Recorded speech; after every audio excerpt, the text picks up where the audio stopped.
What were the biggest takeaways between the Sixers and Raptors? Is Doc Rivers on the hot seat? Is he mere games away from getting fired? All that and more on the latest Sixers post-game live.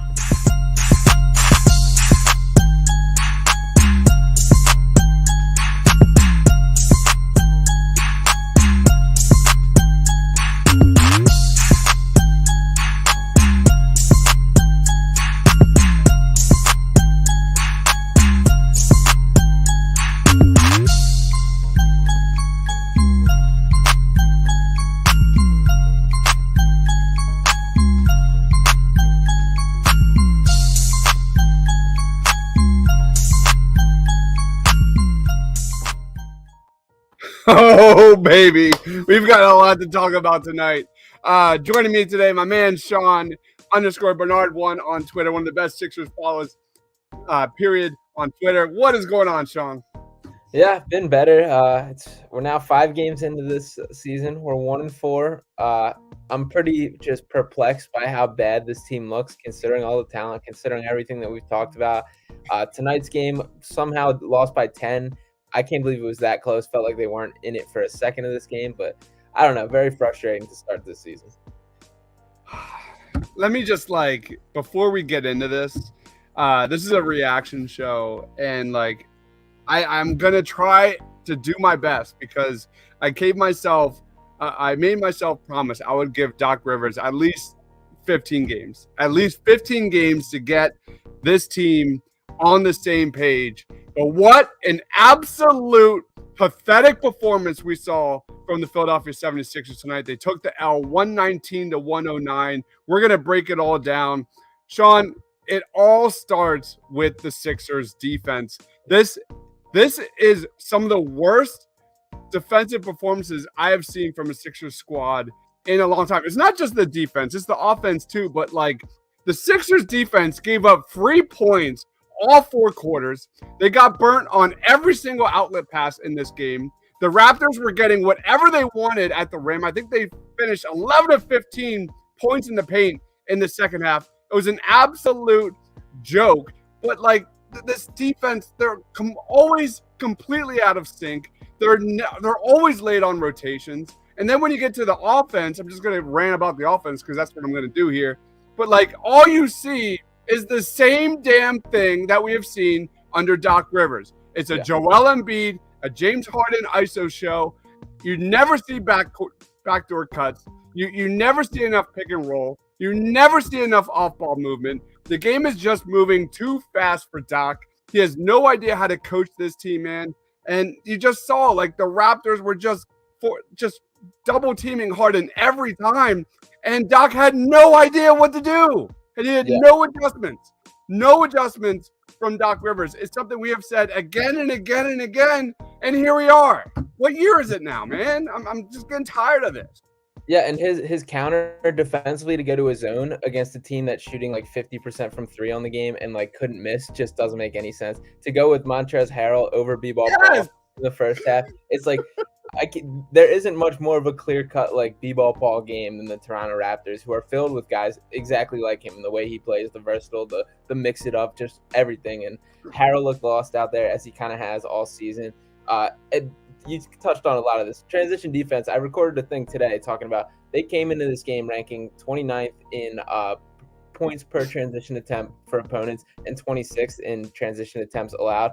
I think those numbers both decreased. I think they both got worse after tonight, and just brutal. Some of it's the effort, a lot of it's scheme, and the set defense didn't look much better. PJ Tucker, thought it was a disaster of a game from him today. That was very disappointing and just concerning, considering how big of a role I think is expected of him moving forward. And not a lot of positive take. I guess it was nice to see Embiid. I think took the game kind of personal today, and the best performance of him so far this year. But a lot of negatives to bring up.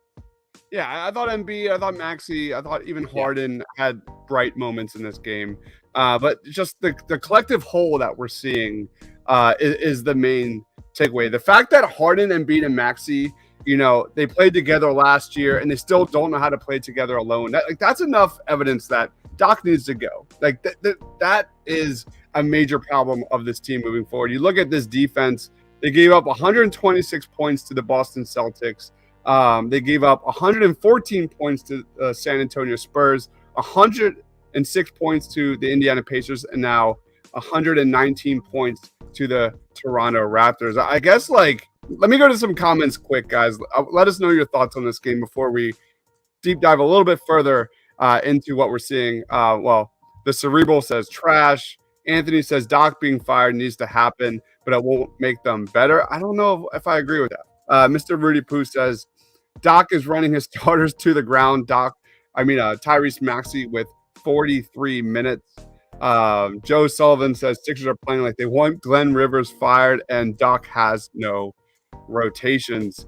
Sean, what are we looking at here? Like, what is the realistic projection when it comes to Doc Rivers? Because the team is what, 1-4 now. They have the Raptors again, then they have the Bulls. If they lose those two games, and you're looking at like a 1-6 situation, is that enough grounds to move on from Doc Rivers? Yeah, I don't know. I went into the season kind of the mindset. I think his leash is fairly long within the organization. I think that they're pretty bought into him as being a guy. It's always important to note that Doc Rivers was hired before Daryl Morey in the order of operations and how things are set up. And I do think that gets a little messy when the decision making. Doc does have some personnel decisions and a little bit of pull with that kind of thing, which complicates things. But I also did not expect them to look nearly this bad to start the year. Like, this is far and away worse than the product I expected to be on the floor. And it's embarrassing considering the talent that is on this roster. Like, when you have guys like Joel Embiid, James Harden, Tyrese Maxey, you just have to look better than they have. And it's the same thing. We look like we're running the same offense that we did, like, with or without these guys. Like, it feels like the same offense of, like, when it was just Joel and hold out Ben Simmons time. And there was just that hole in the team, nothing else. Nothing's changed since then, despite all the added talent. Even like the role players, the pieces, he essentially went with an 8-man rotation today. Reed played 3 minutes and Harrell played 4 minutes. So he almost didn't have a backup center when you're looking at things. But Niang's playing 14, Daniel House 15, who did not have a good game. I thought Melton was good, which was nice to see. Yeah.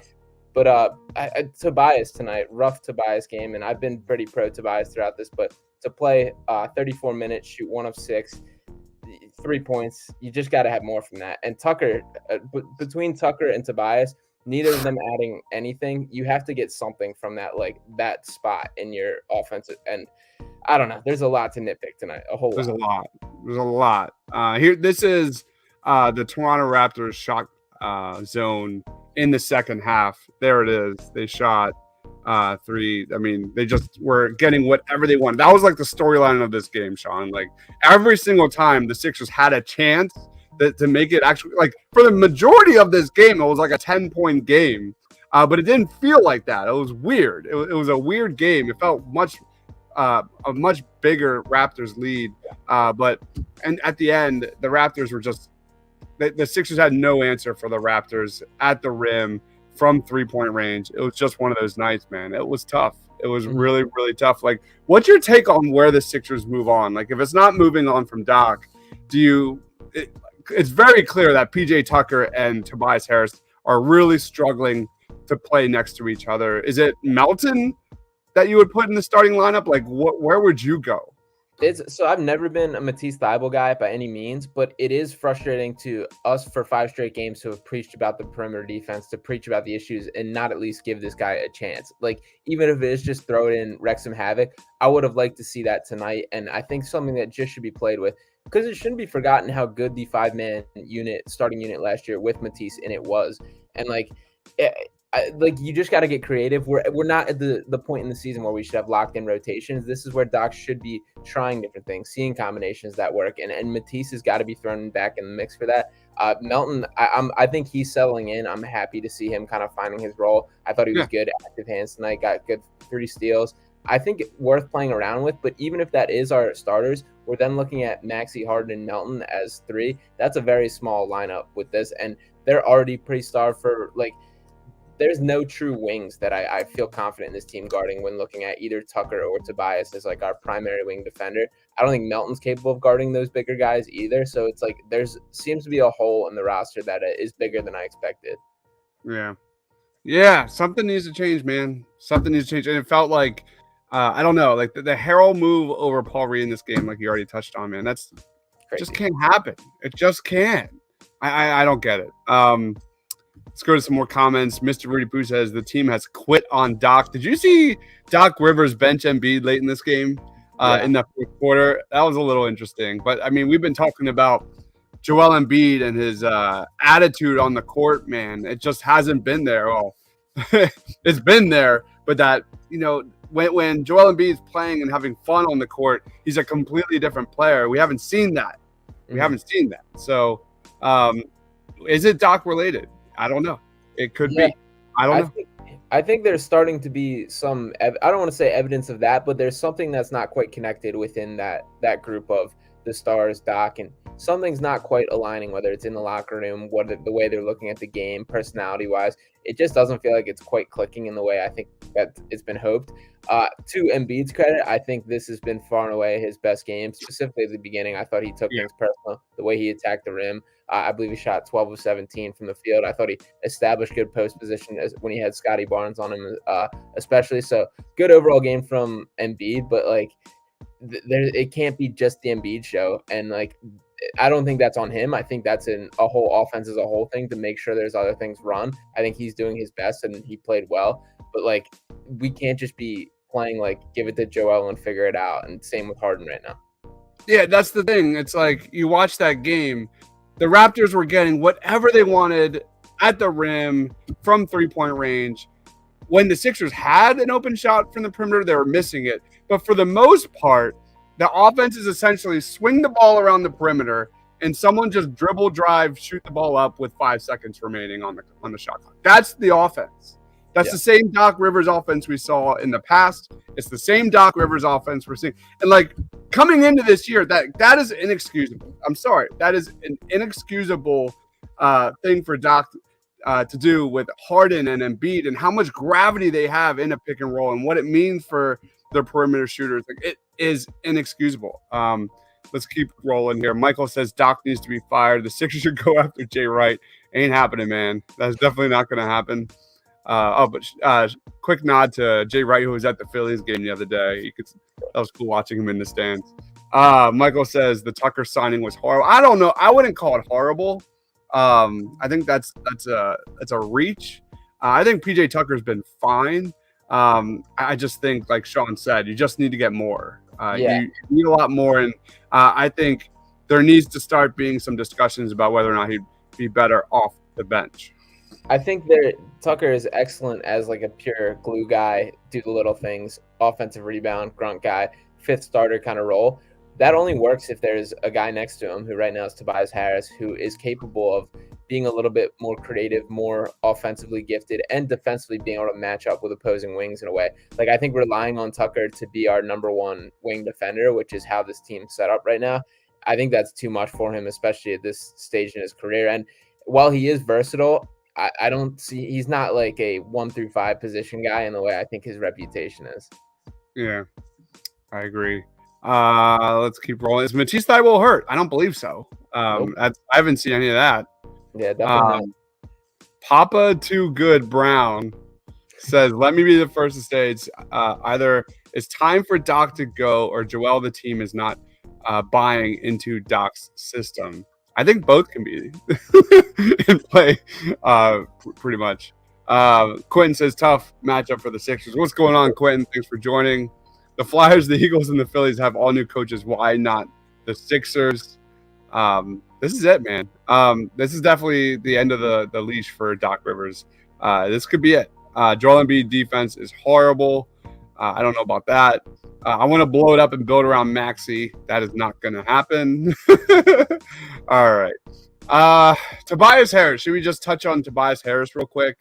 Yeah. What did he have in this one? Tobias Harris, 3 points in this game. He had 3 personal fouls. He did have 6 assists, but he shot 1 of 5 from the field. The last couple of games, he was definitely shooting a lot more threes, which I liked a lot. But just real quick thoughts on Tobias and it's Tobias. What's your thoughts? Yeah, it's tough. I've been pretty pro Tobias and very encouraged with what I've seen as far as like adjusting to his role, being confident. He shot 4 for 10 from 3 last game, which is amazing. That's like that was Yeah. that's exactly what I see. That's not what we got tonight, and I don't know. This is who he is. Like it's unfortunately kind of what we're dealing with. There's going to be the nights where he has it and nights where he doesn't. He's not a seamless fit for the role that he's in, and he's trying his best. And tonight it wasn't good enough. Yeah. He is shooting 11 of 20, 11 of 27 from 15 feet out. His mid-range game is completely gone this year.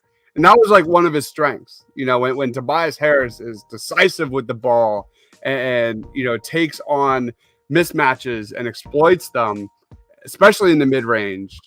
We haven't seen that at all. Again, 11 of 27. I guess from here, 11 of 28 with this game, 5 games in. Man, he's just lost, just like everyone else on that court. Yeah, and tonight's not a game where he's going to get a mismatch. That's just kind of how the Raptors are constructed. Is they're so switchable, so versatile. Even like a Gary Trent matchup isn't one I feel like awesome about Tobias attacking. So there's games like to flash back to like the Bucks game, like when he has Grayson Allen on him, that's go time and where we can capitalize. Tonight's not one of those, so he's more or less kind of a stationary shooter, floor spacer, and he wasn't effective at that either tonight. It's gonna be a weird mix. I need to see something. This is what my pitch for Doc Rivers, if you want to save your job, put things on the right track. I need to see something. I need to see some sort of attempt of changing with the lineups, with the rotations, whether it's switching up Tobias and Tucker, whether it's benching one of these guys, moving Melton, giving Matisse a try. There needs to be some sort of new ideology and thought process and something implemented to switch things up so it looks like you're trying, because as this team currently is, it's just not good enough and it's just not clicking in the right way. Yeah, man. It's brutal. Oh, man. All right. Quinn says, I agree about Charles' defense. He's more of a liability than an asset.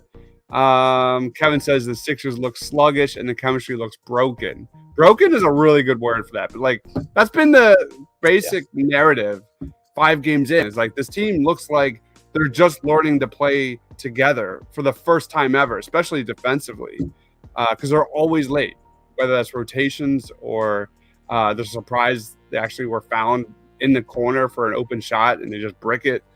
We might be 1-7 with 3 road games up. They've got the Bulls, or they got the Raptors again. They've got the Bulls and then the Wizards. Is 1-7 possible? Yeah, I'm not ruling it out. I mean, these are, and the worst part is like we should look at all these as winnable games. Like I don't think the Bulls are anything crazy. The Wizards definitely aren't anything crazy. Like these are games the Sixers should win. So if they do slip to the 1-7, then it's like the seat better be getting toasty there for good old Doc there. But I don't know. I'm not ruling it out based on like what we've seen on the court. Yeah. Papa Too Good says there's no fire with this team. It seems like whoever comes out against us, they have to do is run it down our throats. Especially if you're a guard and you can dribble penetration, like the Sixers have no chance. Yeah, they've been exposed early on.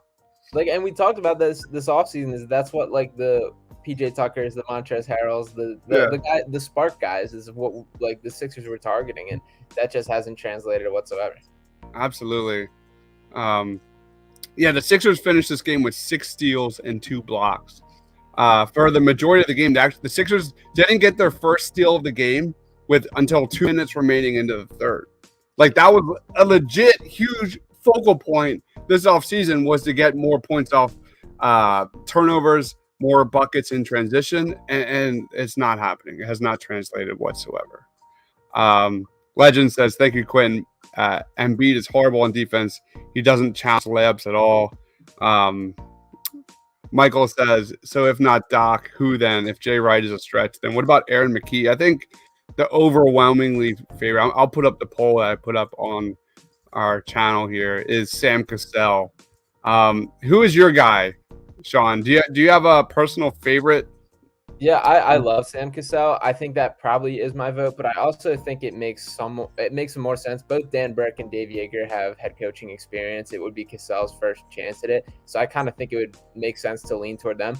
One of the things that like should motivate the Sixers toward doing this is it's rare that you kind of have that setup of so much coaching experience on a roster and guys with like that have done it. So to me, that's a point in the favor of let's make this happen. If it's not working, let's pull the plug as quick as possible. And Yeah. to acknowledge the Jay Wright comment real quick, that's way more about Jay Wright having no interest in coaching basketball than like not wanting him as a coach. I think he's just kind of checked out of it. But yeah, if I had to pin down one, Sam Cassell would be my guy. Yeah, here's a poll I did 2 days ago. Sam Cassell won with 62% of the votes. Mike D'Antoni has some fans out there at 19%. Quinn Snyder at 9%. Yorger at 3%. So there it is. We've got a Raptors fan in the house. You need to blame Daryl Morey for putting this together. I mean, he's not. I don't know, man. I think I'm more so Doc than Daryl Morey. I thought Morey's hands were a little tied behind his back, just a tad. How much of this blame goes to Morey? And it's, again, we're only 5 games into the season. It's not as complete of a team as I had hoped or had in my head. I think we can still look at the wing defender as a major hole in the team, and there's also just a lack of playmaking and ball handling. Like, it's still James Harden's the only natural playmaker on this team. Like, Maxey had a nice game passing wise to it, a couple nice looks, but that's not his natural game. That's got to be addressed, and I'm not counting out, and that's kind of what gives me hope with Morey is I think he's a guy who likes to sit back and look and be active. We still have some trade chips looking down the bench with like whether it is a Tobias's deal is becoming more tradable. I think that's going to be on the table for packaging Furkan and Matisse, even though I doubt that carries much weight. But there's things you can do, kind of slinging things around the edges, and I still have hope like Morey can right the ship a little bit. I have more confidence in Morey to right the ship than I do in Doc.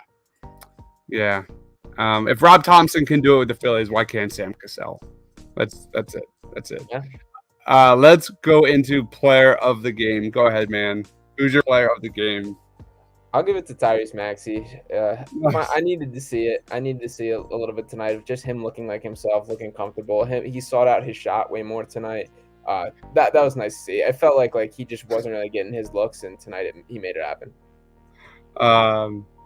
Legends of Philly says Matisse is untradeable, but can't get in the damn game. That's crazy. Quinn says someone on the TL stream said fans are unsophisticated for not liking PJ. Call me Mr. Unsophisticated. But I don't understand that, Quinn. Anyway. I think it's saying how PJ's game's so like nuanced as far as like the offense thing. I think the Sixers are asking PJ Tucker to fill shoes bigger than his feet are. Is my take. But isn't it like so obvious? Like he comes from a system like Miami, and then he comes to a system in Philly and is completely lost, and it makes complete sense to me. I'm not that surprised. We talked about this before air. I'm not giving any players on this team a player of the game. This was a horrible loss. My player of the game goes to Kate and Allah. I like this one, Howie Roseman pick. Yeah, but Kate and Allah, oh my God, they were trying so hard out there to like put it out an entertaining product. There was this one part of the game where the Sixers cut the lead to 8 or something along those lines after a Maxey 3 or back-to-back buckets by Maxey in the fourth quarter. And she's like, "It's not over, guys. It is not over." Like trying to rev up Sixers fans, and like the Raptors go right down the court and just find an open bucket, triple penetration, wide open layup at the rim, and dead silence. It was bad, and I give a shout out. I'm gonna give a shout out to Al and Kate for doing all they could. Yeah, that's a great shout. I can't believe like the fact that it wasn't single digits for a decent portion of this game, cutting to 8, keeping it at 10, even down to 6, stuff like that. It didn't feel like that whatsoever. It felt like the Sixers never were really in this game. So I couldn't believe kind of the difference in the score. If we were down like 20 to 25 throughout, if you told me that, I would have believed it. So they did their best to kind of keep us into it. Yeah, and I thought Embiid executed. I thought Harden even executed. I thought Tyrese Maxey executed. Melton had a good game. Outside of that, like, I mean, your trio gave you nearly 70+% of your offense tonight, and you're barely in this game.